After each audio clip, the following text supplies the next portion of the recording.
ಇವತ್ತಿನ ದಿನ ಯಾವ ಅಕ್ಷರದಿಂದ ಹೆಸರು ಪ್ರಾರಂಭವಾದರೆ ಐಷ್ಟೈಶ್ವರ್ಯ ಲಾಭವಾಗುತ್ತೆ, ಅದೇ ರೀತಿಯಾಗಿ ಐ ಅಕ್ಷರದಿಂದ ಪ್ರಾರಂಭವಾದರೆ ಕೊನೆಯಾಗುವ ಅಕ್ಷರನೇ ಇದು ಅದೃಷ್ಟನ, ಇದ್ರ ಬಗ್ಗೆ ತಿಳಿಸ್ಕೊಡಿ. ನೋಡಿ, ಮೊದಲಿಗೆ 29 ಅನ್ನೋ ಡೇಟ್ ಬಗ್ಗೆ ಹೇಳ್ತೀನಿ. ನಿನ್ನೆ 29 ಆಗಿತ್ತು. ನಿನ್ನೆ 29ನೇ ತಾರೀಕು ತುಂಬ ಮಳೆ ಬಂದು ಪ್ರಕೃತಿ ವಿಕೋಪನ ನಾವು ಹೇಗಿದೆ ಅಂತ ನಿನ್ನೆ ಒಂದು ಇದರಲ್ಲಿ ನೋಡಿರ್ತೀವಿ, ಒಂದು ಜಲಕಲ್ಲಿ ನೋಡಿರ್ತೀವಿ. ಬಂದಿರೋದು ಒಂದು 2-3 ಅವರ್ಸ್ ಆಗಿರ್ಬೋದು. ಒಂದು 2-3 ಅವರ್ಸು ಬಹಳ ಅವಾಂತರ ಮತ್ತು ಸಾವು ನೋವುಗಳನ್ನ ಕೂಡ ನೋಡಿದ್ದೀವಿ. ಈ 29 ಅನ್ನೋ ನಂಬರು ಅಷ್ಟು ಕೆಟ್ಟ ನಂಬರ್ ಆಗಿರುತ್ತೆ. ಯಾಕಂದರೆ ಈ 2029ನೇ ಇಸ್ವಿಯಲ್ಲಿ ಪ್ರಪಂಚದಲ್ಲಿ ಅನೇಕ ಬದಲಾವಣೆಗಳಾಗತ್ತೆ.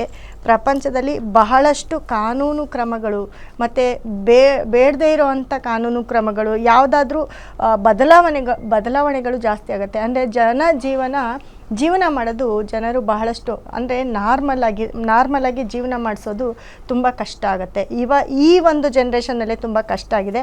ಅಂಥದ್ದು 2029ಕ್ಕೆ ಪ್ರಪಂಚದಲ್ಲಿ ಸ್ವಲ್ಪ ಪ್ರಪಂಚನೇ ಮುಳುಗಡೆ ಆಗುವಂಥ ಒಂದು ವರ್ಷ ಅದಾಗಿರುತ್ತೆ.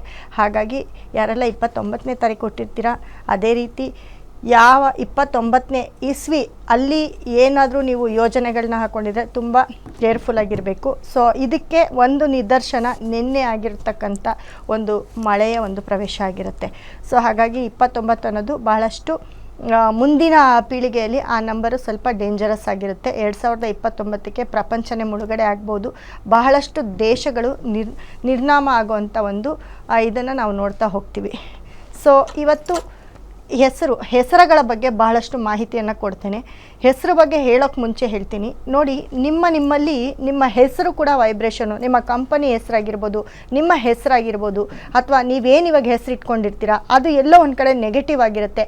ಆ ನಿಮ್ಮ ಹೆಸರನ್ನು ಬದಲಾಯಿಸ್ಕೊಳ್ಳಿ ಮತ್ತು ನಿಮಗೆ ಶೈನ್ ಆಗುವಂಥದ್ದು ಎಲ್ಲ ಇದ್ದು ನಮಗೇನು ಪ್ರಯೋಜನ ಆಗ್ತಿಲ್ಲ ಅಂದಾಗ ಕೇವಲ ನಿಮ್ಮ ಹೆಸರಿನ ಒಂದು ಬದಲಾವಣೆಯಿಂದ ಕೂಡ ನಿಮ್ಮ ಒಂದು ಜಾತಕ, ನಿಮ್ಮ ಹೆಸರು, ನಿಮ್ಮ ಹಣೆ ಬರಹ ಕೂಡ ಚೇಂಜ್ ಆಗುತ್ತೆ. ನೀವು ಕೂಡ ಶೈನ್ ಆಗ್ತೀರಾ. ಹಾಗಾಗಿ ಖಂಡಿತವಾಗ್ಲೂ ನಾನಿವಾಗ ಕೆಲವೊಂದು ಹೆಸರು, ಯಾಕಂದರೆ ಕೆಲವೊಂದು ಹೆಸರುಗಳನ್ನ ಹೇಳ್ತೀನಿ, ಆದರೆ ಆ ಹೆಸರಲ್ಲಿ ಇರೋವಂಥ ಒಂದು ಪಾಸಿಟಿವಿಟಿ ಏನಿದೆ ಅದೇ ರೀತಿ ನಿಮ್ಮ ಹೆಸರು ಬದಲಾವಣೆ ಮಾಡಿಸ್ಕೊಂಡಾಗ ಕೂಡ ಖಂಡಿತವಾಗ್ಲೂ ನೀವು ಕೂಡ ಶೈನ್ ಆಗ್ತಾ ಹೋಗ್ತೀರಿ. ಹಾಗಾಗಿ ನೋಡಿ, ಇವಾಗ ಐ ಅನ್ನೋ ಹೆಸರು ಬಗ್ಗೆ ಹೇಳ್ತಾ ಬಂದೆ, ಐ ಅನ್ನೋ ಅಕ್ಷರದ ಬಗ್ಗೆ ಹೇಳ್ತಾ ಬಂದೆ.